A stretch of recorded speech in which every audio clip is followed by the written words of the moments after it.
Elhamdülillahi Rabbil alemin ve salatu ve selamu ala nebiyyina Muhammed ve ala alihi ve sahbihi ecma'in amma ba'd.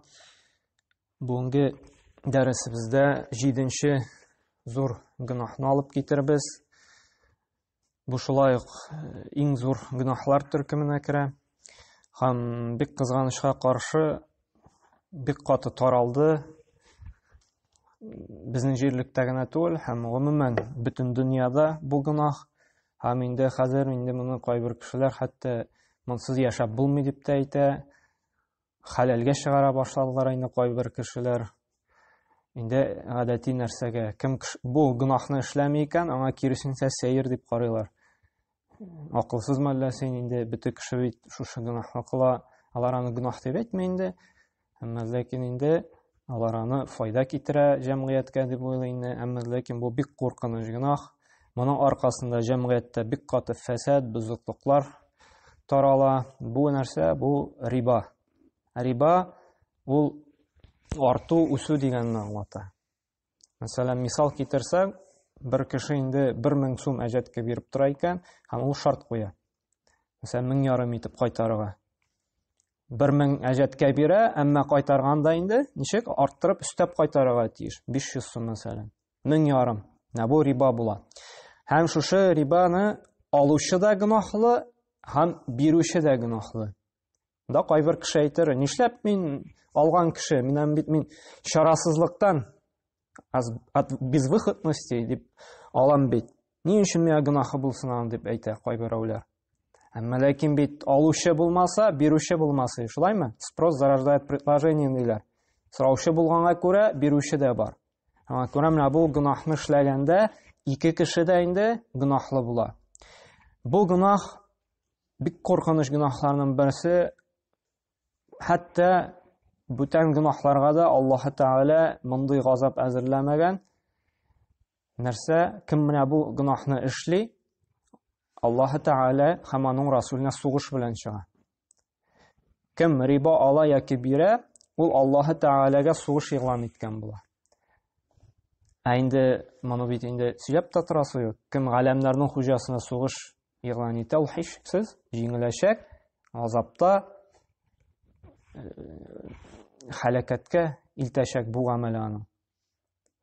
Ham ikinchisi narsa, mana bu kishini, bu amalni qilgan kishiga Allohning la'nati bo'la. Ham shulay kimga Allohning la'nati bo'ldi, u bir nechik baxt saadette yaşayamayacak. Bu dünyada, ahirette de. İyi vakitli köpmedir vakit yaşab alırga mümkün rahatlıkta. Ama ahirki şekilde beraber birani bela qaza kelişek. Çünkü Allah'ın la'netinde yaşay bu kişi. Üçüncüsü, bu kişinin şuşu malında bereketi kite.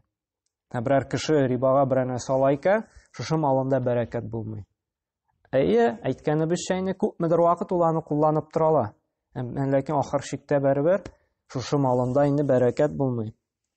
Hem Allah'ın türlü gazabı, türlü qayğı hasret kiliwine sebep bula. Hem mana şuşu indi ribada beyelerinin artuğuna sebep bulup tura. Hazır biz zorlanabız bitin, beyeler bir katı üsedip. Alimler ayta şuşu beyenin artuğunun bir sebebi de riba arkasında. Biz bunu bütünüsün sileşip anlatıp gitecek, biz deliller getirip bu hele indi kişiye tege anlar işingine nindi artında nindi neticeler yata. Şuşu günahını alayken ahırda nindi netice bulana. Şunu biz başta indi alıp gitemiz. Ahırdan indi her birisine delil getirecek biz indi. Hem altıncı sebep bu işsizlik. Yani безработица. Ведь шулай zorlanalar, şulaymy? Gazetlerde ya televizordan seyirler, менә işsizlik, безработица, kişi iş таба алмайды. Моның сәбәбе дә шушы рибадан икән. Галимнәр чыгарганнар, шушыны нитеп өйрәнеп, шушы аятларны, хадисларны моның сәбәбе шушы рибадан икән. Һәм инде 7-нче кешеләр арасында да инде дошманлык туады. Кеше бер-берсе белән дошманлаша башлайды. Ни үшін дегенде, мұны ашық бет инде. Бірісіне әжетке беріп тұра екен, кіші бетіне ғадетте әжетні ала нәрседен дейдік, шарасызлықтан. Тұрай ма? Аның бүтен барыр юлы болмаға шейін ақшасы бітеді, кішіден әжетке сұрап тұра. Анда Я ризык алырга, я кием алырга, я анда бик катаңа юл транспорты кирәк, машина, яки торырга йорт кирәк, чарасызлыктан ала да. Һәм инде бит инде безнең беребезнең дә гарантия юк. Без мәсәлән алалар бит анда әҗәткә кредитлар судылар 10 елга, 15 елга, 20 елга. Безнең бит беребезнең гарантия юк. 10-15 ел авыртмыйча, анда сау сәламәт килеш, эшне югалтмыйча эшли алабыз дип, шулаймы? 1-2 ел эшләп, Алла сакласын, аварияга очрап инвалид булырга мөмкинсең. Һәм син түли алмаска мөмкинсең. Һәм сиңа инде шуннан соң нишли? Коллекторлар килеп җитә, түләргә кушалар, яки шушы алган машинаны, квартираны сатырга кушалар. Сине инде җәбер зулым кыла башлыйлар. Алар син авыртасың анда, синең акчаң малар да хәле юк. Һәм шуның аркасында менә дошманлык туа. Аны килеп тартып алалар икән акчасын, яки инде бер кирәк ярагын, һәм теге кеше дә инде үч алырга мөмкин. Шушы әҗәткә биреп торган кешегә манда, шулар организацияма, менә шуның аркасында дошманлык туа инде.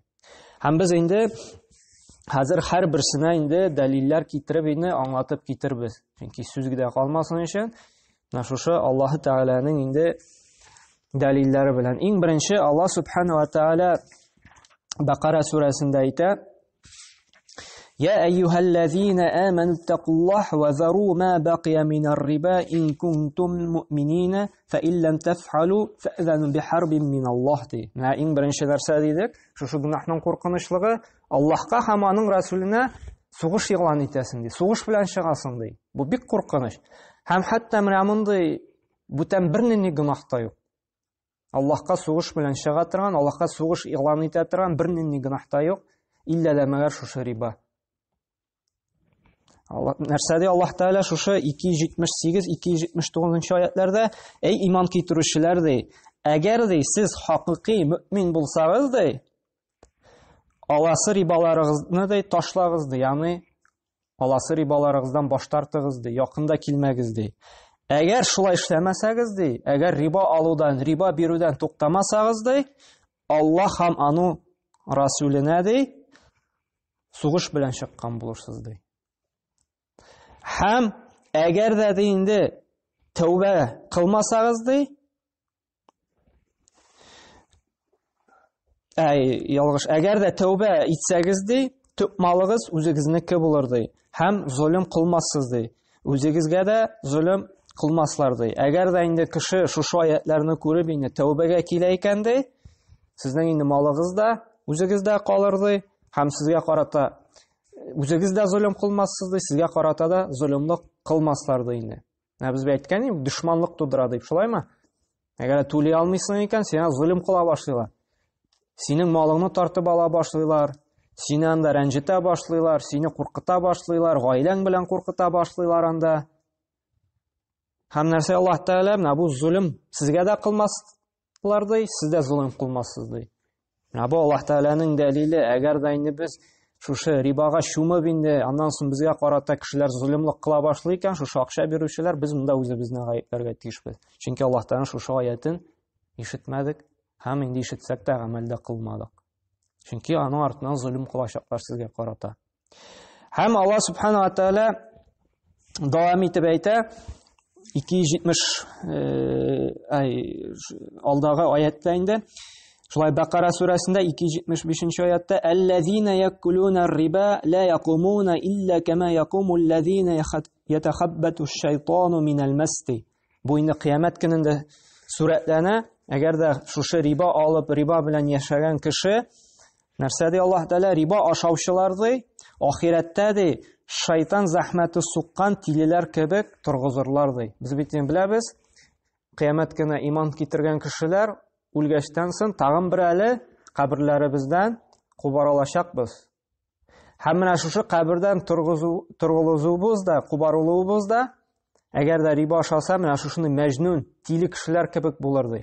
Менә бит кешегә шайтан кирсә, ул бит акылдан яза, теләсә нәрсәләр эшли. Бик куркыныч хәлгә керә, шулаймы? Менә шушындай халәттә кубарылар ди. Шундай тиле сыман, мәҗнүн сыман ди. Һәм аларның ди бу хәле ди сату алуда нәкъ риба кебек бит дип дигәннәре өчен ди. Чөнки кайбер кешеләр әйтә бит, ни эшләп менә сәүдә бит инде бар бит ди. Бер товар сатып аласың да ди, 100 сумга ди, сен аны 150 сум итеп сатасың ди. Менә бу сәүдә ди. Шул ук риба кебек бит инде ди. Монда син акчаңны сатасың ди, монда товар сатасың. Шулай ук арттырып кайту. Сәүдә белән рибаның аермасы юк диләр. Менә шушы риба белән эш итүчеләр. Аллаһ Тәгалә нәрсә ди? Сату, алу да нәкъ риба кебек бит дигәннәре өчен ди шушындый җәза бирә ди. Әмма Аллаһ Тәгалә ди шушы сәүдәне ди, сату алуны ди халал итте ди, ә рибаны харам кылды ди. Чөнки Аллаһ Тәгалә сәүдәне халал итте. Ни өчен? Чөнки бит сәүдәдә син эш куясың. Син бит товарны каядыр барып алырга кирәк, анда бит барырга кирәк, шулаймы? Анда бит көч түгәргә кирәк, транспорт алырга кирәк, бензинын салырга кирәк, товарны эзләп табасың, товарны тутырасың, алып кайтасың аны, тәкъдим итәсең. Әле кешеләр алалармы юкмы, анда хезмәт түгәсең, вакытың китә, анда көчең китә, нервың китә, алалармы юкмы дип инде. Бу син анда көч түгәсең. Әмма ләкин рибага акча бирәсең, берни көч түкмисең, акчаны бирәсең, син дәрү кайтарып бирергә тиешсең. Син 100% уверен, что ул сиңа кайтарып бирә. Ә сәүдәдә бит алай түгел. Я алалар юк. Син монда риск бар. Шуңа күрә сәүдә ул халал, үз көчеңне куеп эшләгән ул кәсеп. Әмма ләкин риба алай түгел. Рибада берни көч куймыйсың син. Син зөлемлек кылып кына процентын алып ятасың. Шуңа күрә Аллаһ Тәгалә сәүдәне халал кәсеп итеп кылды, ә рибаны нәрсә диде? Харам кылды ди. Һәм ди, әгәр берәүгә ди Раббысы тарафыннан насихат килеп ирешкәч ди, ягъни шушы аятлар инде килеп ирешә икән ди, һәм риба ашаудан туктаса ди, элек кылган рибасы гафу ителер ди. Әгәр дә кеше инде менә хәзер шушы аятлар, менә шушы хадислар, шушы гыйлем иреште икән, һәм ул аннан тукты икән, Аллаһ Тәгалә аның моңарчы эшләгән шушы риба гынаһларын гафу итәр ди. Һәм аның эше ди Аллаһ хөкеменә тапшырылыр ди. Бу кыямәт көнендә инде Аллаһ Тәгалә тили икән гафу итә инде, тили икән инде азаплыячак шушы гынаһтан арынганчы. Әмма ләкин инде тәүбәгә килсә инде гафу итеп, бу дөньяда инде азапламаска да мөмкин инде. Һәм инде кем янәдән кайтып шул эшне эшләсә ди, кеше битен белде рибаны, тәүбә кылды, әмма ләкин тагын иманы заифләнеп анда, тагын шахваткә бирелеп, янәдән шушы эшенә кайтты икән, риба ала яки риба бирә башлады икән ди, белсен ди, ул җәһәннәм әһелләреннән булып анда мәңге калыр ди. Аллаһ Тәгалә Бакарасында шулай итеп безне инде кисәтте. Һәм әйткән идек, малда инде бәрәкәтне бетерә дип. Моңа инде шул ук Бакара сүрәсенең 276-нчы аяты дәлил булып тора. Аллаһ Тәгалә әйтә: "Ямхакуллаһу риба ва юрбис садақат, валлаһу ла юхиббу кулла каффарин афим" ди. Аллаһ Тәгалә ди рибаны ди юкка чыгара ди. Ягъни бәрәкәтен ала ди шушы малның ди. Без рибага бер нәрсә салабыз икән, Аллаһ Тәгалә моны юкка чыгара, бәрәкәтен ала. Һәм инде садақаны ди киресенчә үстерә ди. Монда инде Аллаһ Тәгалә инде садақа бирергә, фақир мискиннәргә булышырга итәрә. Һәм Аллаһ Тәгалә гынаһ кылучы имансызларны һичберсен сөйми ди. Ягъни гынаһ кылган кешеләрне инде берсен дә ди Аллаһ Тәгалә яратмый ди. Һәм бу чынлап та мисаллар бик күп. Мин теге тормыштан бер мисал китерәсе килә. Бер дустым бар. 3 тапкыр рибага машина алды. Шунысы кызык.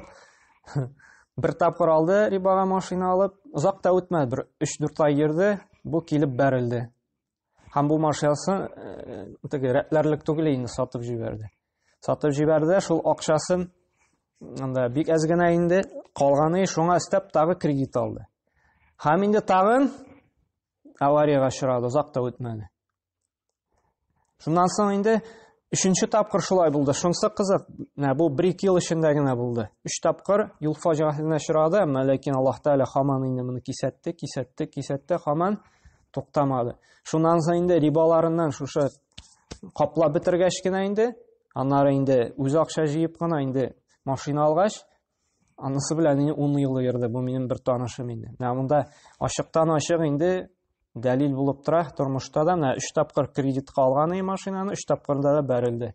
Шуннан соң кредитка кермичә инде үз юлы белән табып алган имеш, 10 ел йөрде, бер нәрсә дә булмады. Менә бу шулай Аллаһ Тәгаләнең ачыктан-ачык бер муҗизасы булып тора инде, дәлиле булып тора. Аллаһ Тәгалә шушындый рибага алынган малның аның бәрәкәтен җибәрә. Чөнки шушы Бакара сүрәсендә аңа дәлил булып тора.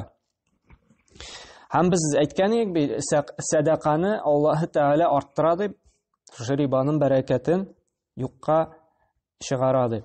Менә бу кеше дә әйткән идек, шарасызлыктан, авыр хәлдән ала. Шушы әҗәткә әйберләрне инде, төрле нәрсәләрне. Һәм менә без кешегә әҗәткә биргәндә аның хәленә керә белергә тиешбез. Аны киресенчә батырга тиеш түгел. Риба нишләтә ул? Ул бит син хәлеңне белми. Бәлки син бик авыр хәлдәдер, бәлки сиңа бу акчада операциягә кирәктер. Әмма ләкин кредитка, акчага, процентка акча бирүче кеше анда хәле юк. Син табасыңмы, юкмы, ул сиңа акчаны кайтарырга нитә, куша. Яки бер малыңны тартып ала.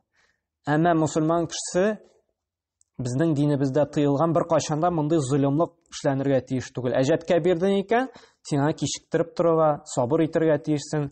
Инде гафу итсәң инде, садака итеп ниятләсәң, монсы инде тагын да хәерле. Һәм Аллаһ Тәгалә Бакара сүрәсендә дә әйтә, 280 аятында: "Ва ин кана зу усратин фаназиратун иля майсиратин ва ан тасаддaqu хайрул лакум ин кунтум та'ламун." واتقوا يوما ترجعون فيه إلى الله ثم توفى كل نفس ما كسبت وهم لا يظلمون.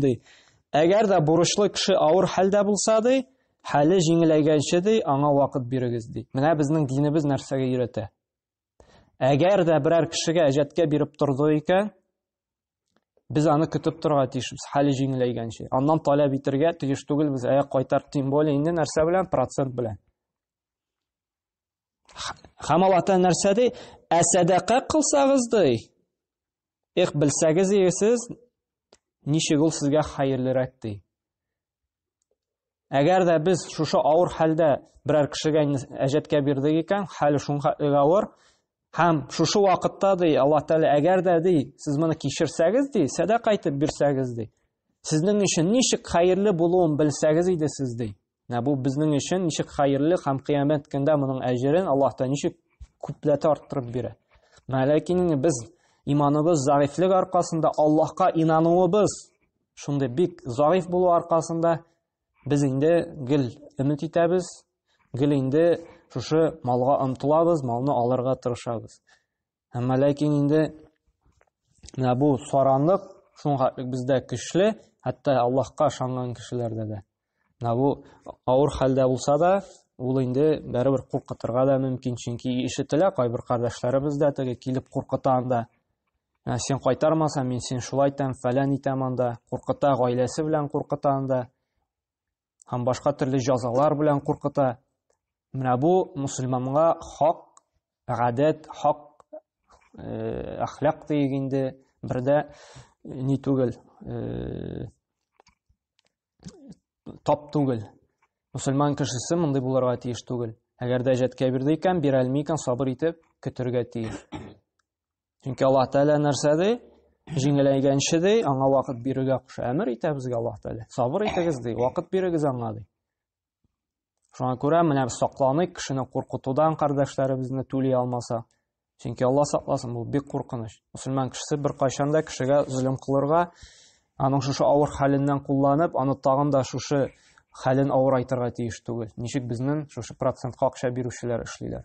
Шушы авыр хәленнән кулланып, аны тагын да инде батыралар, тагын да аны җәберлиләр. Һәм Аллаһ Тәгалә Имран сүрәсендә 130-131 аятларында тагын әйтә: "Я аyyuhallazina amanu la ta'kulu riba ad'afan mudha'afatan wattaqullahu la'allakum tuflihun wattaqun nar allati u'iddat lil kafirin." Эй иман китерүчеләр ди, кат-кат арттыру белән арттырып риба ашамагыз ди. Ягъни тагын да тагын күбрәк итеп шушы процентка акчалар биреп, аны тагын да арттырудан ди, куркыгыз ди, алмагыз ди, эшләмәгез ди. Чөнки ди риба ашауда ди, Аллаһтан ди куркыгыз ди. Һәм инде бәлки курыксагыз ди, сез ди котылырсыз ди Аллаһның газабыннан ди. Һәм имансызлар өчен хәзерләнгән газаптан, тамуктан сак булыгыз ди. Аллаһ Тәгалә монда нәрсә? Тамук белән куркыта. Имансызлар өчен әзерләнгән. Имансызларга хәтлек монда нәрсә килде? Шушы риба ашаучылар. Аңа күрә инде Аллаһ Тәгалә монда каты газап белән куркыта. Һәм Пәйгамбәр саллаллаһу алейһи ва сәлләм дә Бухари җыентыгында килә торган хәдисендә иҗтәнибу сәбъа мавбиқат диде. Бу һәлак итә торган куркыныч 7 гынаһтан ерак булыгыз ди. Эшләмәгез дими, ерак булыгыз ди. Иң беренчесе нәрсә диде? Ширку билла, Аллаһка тиңдәшлек кылу. Ва сихр, сихрчилек. Һәм хаксыз кеше үтерү. Без буларны инде алдагы дәресләрдә карап киттек. Бу куркыныч 7 төр гынаһка керә. Һәм нәрсә? Бу 4-нчесе әклер риба. Бу риба ашау, рибага алу. Бу 7 иң куркыныч гынаһның берсенә шушы инде риба керә. Һәм нәрсә дигәнеге әле? Ләгънәт була дигәнеге. Шулаймы? Һәм менә моңа дәлил инде безнең муслим җыентыгында килә торган хәдис: "Лә'аналлаһ акала риба ва мукилуһу". Фаззада Тирмизи ва шахидиһи ва катибуһу. Муслим җыентында килә Аллаһ да ләгънәт кылды ди шушы рибаны ди, ашаучыны ди, һәм эшләүчене ди. Ягъни шушы риба сферасында эшләүчене ди. Һәм инде Тирмизи җыентында моңа өстәлеп, шушы хәдискә өстәлеп инде икенче риваят килә: "Ва шахидиһи", ягъни русча шахид, свидетель, була бит анда теге поручительләр, анда свидетельләр шулай ди, һәм язучы ди. Менә Аллаһ та ләгънәт кыла ди шушы рибаны ди, бирүче ди, рибаны ди, алучыны ди, һәм шахидләрне ди риба биргәндә, шушы свидетельләр манда поручительләр кемнәр инде, һәм язучыны ди, кем шушы килүшене договорны төзи ди. Аллаһ та шушы бөтен 4 төрле кешегә дә ди, Аллаһның ләгънәте була ди. Һәм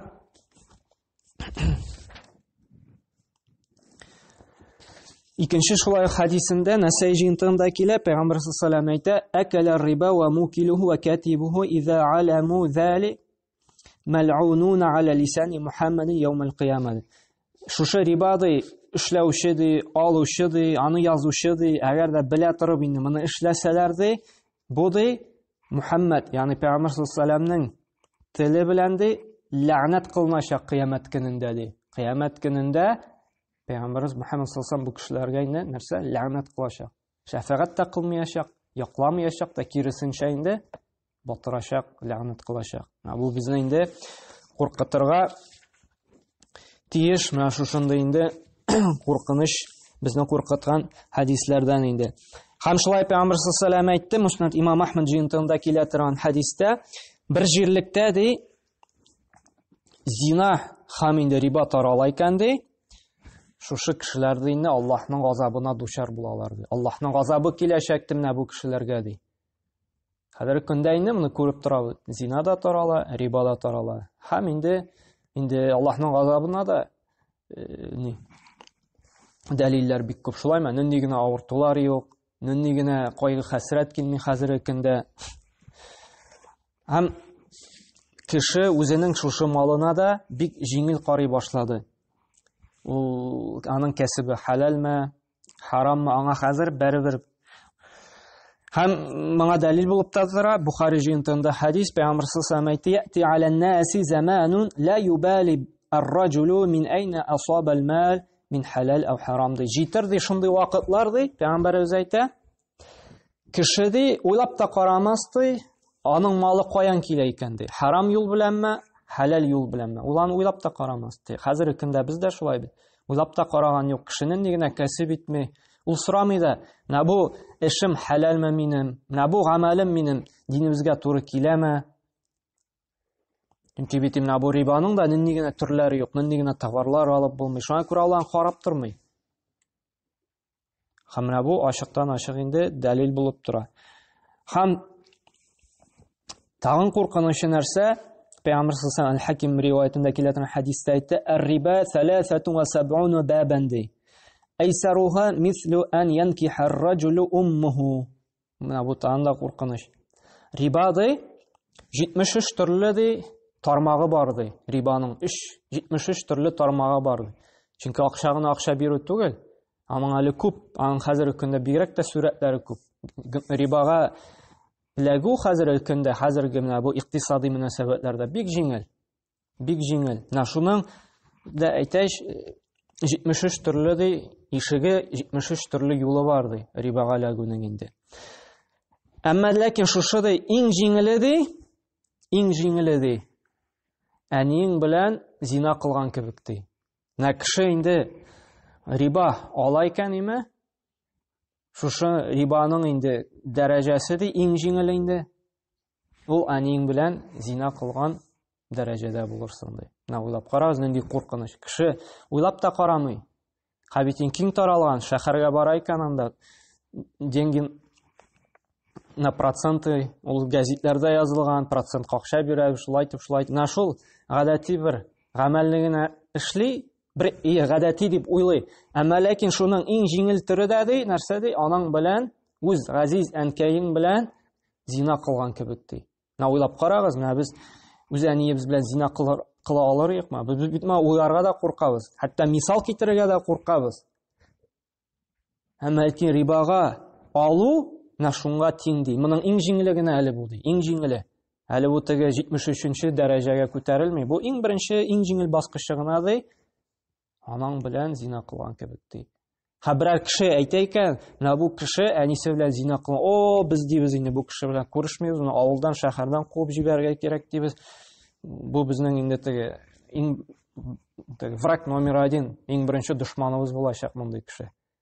Чөнки фитрабыз кабул итә алмый. Әмма ләкин рибага алган кеше дә шушындый кеше белән тиң. Чөнки пәйгамбәрбез әйтә, иң җиңеле дә шушындый кеше ди. Һәм әйткәнек бит, бу бөтенесенә дәлил китердек инде. Бу Аллаһ Тәгаләгә сугыш белән чыга дидек име, аңа аят китердек. Ләгънәте була, Пәйгамбәр саллаллаһу хәдисен иттек, бәрәкәт китә дип. Шулай Аллаһ Тәгаләнең аятын китердек. Аллаһның газабы килә диек. Шулай Пәйгамбер саллаллаһу хәдисен китердек. Һәм инде безнең 3 сәбәп калган иде бит. Бәяләр артуына сәбәп нидән дидек? Галимнәр инде иҗтихад чыгаралар инде. Теге ачык дәлил юк. Әмма ләкин шушы аятларны, хәдисләрне өйрәнгәннән соң инде алар иҗтихад кылып әйтәләр. Алар әйттеләр, ни өчен бәяләр артады? Чөнки ди, мәсәлән, кеше сәүдә эшләргә ниятли дә ди, моның үзенең акчасы юк ди. Һәм инде моңа да теге процентсыз гына инде акча биреп тормыйлар, яки инде бай кешеләр мударыбыга рөхсәт ителгән. Монысы инде икенче тема, һәм турында сөйләшеп тормыйбыз. Һәм кеше инде шушы чарасызлыктан бара инде кем процентка акча бирә, булаймы? Һәм процентка акча ала да берәр сәүдә белән эш итә башлый. Яки берәр производство башлый инде. Һәм моның товарына бәя бермә-бер артык була. Ни өчен? Чөнки бит әҗәтне дә кайтарырга кирәк. Һәм әҗәтне өстенә әле бермә-бер арттырып, процентны да кайтарырга кирәк. Шуңа күрә бәя арта. Шуңа күрә бу экономикада бәянең артуның бер сәбәбе бу риба киң таралу. Һәм риба киң таралган нәрсәләрдә бу заводлар, анда төрле сәүдә йортларына бөтенесе дә шушы кредитта утырганга, аларга әҗәтне дә түләргә кирәк, кредит процентын да түләргә кирәк. Бөтенесен каплар өчен бәя арта. Бәянең артуның хәзерге көндә безнең икътисадта, экономикада бу рибаның бөтен нәрсә риба белән бәйле булу аркасында бик каты бәя арта. Бу бер сәбәп диде галимнәр инде. Икенчесе эшсезлеккә, безработицага китерә. Ни өчен диделәр? Чөнки кешедә акча күп икән, күп булгач бит инде әйткән, мударыбага бирәләр, сәүдәгәргә анда әҗәткә биреп торалар, процентсыз гына. Мәсәлән, мударыбы нәрсә ул? Миндә акча бар ди, мәсәлән, бик күп инде, мәсәлән, берничә миллион ди, бер сәүдәгәрне беләм ди, ул үз эшенең остасы ди, яки аның заводы бар ди, берәр нәрсә анда чыгара ди, мәсәлән, колбасалар ясый ди инде, мәсәлән. Әмма ләкин тагын да киңәйтергә шушы заводны инде аның акчасы юк ди. Мин аңа әйтәм, мин сиңа шуның хәтлек акчаны бирәм, 5 миллион анда 10 елга, син миңа прибыльдән, мәсәлән, 10% биреп барасың дип. Прибыль булса инде. Но монда шарт куяла инде. Прибыль булса аласың, прибыль булмаса бер нәрсә дә алмыйсың. Монда инде 1% юк, монда инде хәлал сәүдә ителгән була. Һәм шулай итеп инде моның теге эшчәнлеге артып китә, эшли башлыйлар инде. Бу моңа инде җайлап кына үз алган әҗәтен кайтара. Һәм инде прибыль була икән, прибыльнең шул 10%-ын аңа бирә. Менә бу рөхсәт ителгән модарба дип атала. Бу рөхсәт ителгән. Һәм менә байлар инде шундый эш белән инде эшлиселәре килми. Ни өчен? Шушындай теге сәүдәгә бик бирәселәре килми. Ни өчен? Чөнки монда риск бар. Ул прибыль буламы әле, юкмы? Бәлки ул акча вообще теге юкка чыгарга мөмкин, теге сәүдә китмичә инде. Яки кайтара алмаска мөмкин. Һәм шулай эшләргә кирәк, уйларга кирәк анда. Яки сәүдә ачасы булса, үзенең күп акчасы бар, сәүдәгә тыгасы килми, үзенең завод төзисе килми, товар сатып аласы килми, курка, эше барамы, юкмы, күпме нервы кирәк, күпме эш кирәк. Һәм шуңа күрә ул нәрсә уйлый, мин лучше аны банкка салам да, яки процентка гына бирәм дә, тынычланып, миңа процентлары килеп тора. Монда нервы да бетмей, хезмәт тә куясы юк, рәхәт. Әмма ләкин шуның аркасында инде менә бу эшсезлек тарала. Чөнки бит ул әгәр дә эшкә, сәүдәгә тыккан булса, күпме эш урыны хасил булыр иде, шулаймы? Күпме заводлар, күпме анда кибетләр дигәне мәсәлән ачылыр иде, кешегә эш урыны булыр иде. Әмма ләкин банкка биреп, эш урыны битми. Анда шул ук эшләр эшли, әмма ләкин инде процентка гына акча биреп утыралар. Яки кешегә бирә анда. Шуның артасында менә бу безработица, эшсезлек арта. Рибаның күбәю артуы буенча инде. Һәм инде кеше арасында дошманлык артуы буенча инде без моның турында инде аңлаттык. Бер-берсенә карата дошманлык уята, чөнки малын тартып ала, түли алмаса, һәм кемнән тартып ала, ул аңа үч итәсе килә башлый инде. Шуның белән кешелек арасында инде дошманлык арта. Менә бу кризисларның да инде бер сәбәбе шушы риба булып тора инде. Шуңа күрә менә без инде кем моңа чумган икән, кем моны алырга тели икән, без инде күркәм вагаз белән инде матур гына, йомшак кына шушы аятларны, шушы хадисларны китереп нәсихәтләргә тиешбез. Шушы гынахтан ерак булсыннар өчен инде. Һәм хәшшиксез инде үзебезне дә, гаиләбезне дә, туганнарыбызны да, күршеләребезне дә, якыннарыбызны да инде сакларга, үгетләргә тиешбез шушы гынахны калдырудан инде. Кем инде белмичә риба алды икән яки риба бирде икән, ул тәүбә кылырга тиеш, тәүбә кыла икән ихластан, Аллаһ Тәала һичшиксез инде моны гафу итә, кичерәчәк. Кем инде Алла сакласын инде тәүбә кылганнан соң тагын моны эшли икән инде, нәрсә диде Аллаһ Тәала, каты газап булачак диде инде. Шуңа күрә Аллаһ Тәала һәр барчабызга да тәүфик хидаят бирсен, бу гынахтан ерак булыр өчен, моны эшләү генә түгел, ерак булыр өчен, якында бармас өчен. Алла Субхана шуны нык иман бирсен инде безгә, шушы гынахны эшләмәскә, чөнки инде хәзерге көндә инде моны инде эшләмәскә бик авыр, чөнки һәрберсе котырта, шунсыз яшәп булмый, бөтенесе дә шул рибада утырады, гел сиңа аның вәсвәсәләре килә, һәм инде бик нык иманлы кеше генә бу гынахтан инде сакланып кала. Кемнең иманы зәгыйф инде, ул нишли? Шушы шәһвәткә, шушы вәсвәсәләргә биренеп, бу гынахка инде кылып китергә дә бик җиңел. Шуңа күрә Аллаһ Тәаләнең тагын бер сорыйбыз, Аллаһ Тәала ныклы кылсын безне диндә, калепләребезне шушы үзенә итагать итүдә, үзенең динендә ныгытсын иде, гынахлардан безне ерак кылсын, имин кылсын, һәм инде үзенә генә итагать кылып, үзенә генә гыйбадәт кылып, фирдәүс җәннәтләренә керергә насыйп әйләсен. Субханакалла бихамдик ва ашһаду ан ла илаха илля ант ва астагфирука ва атубу илейк.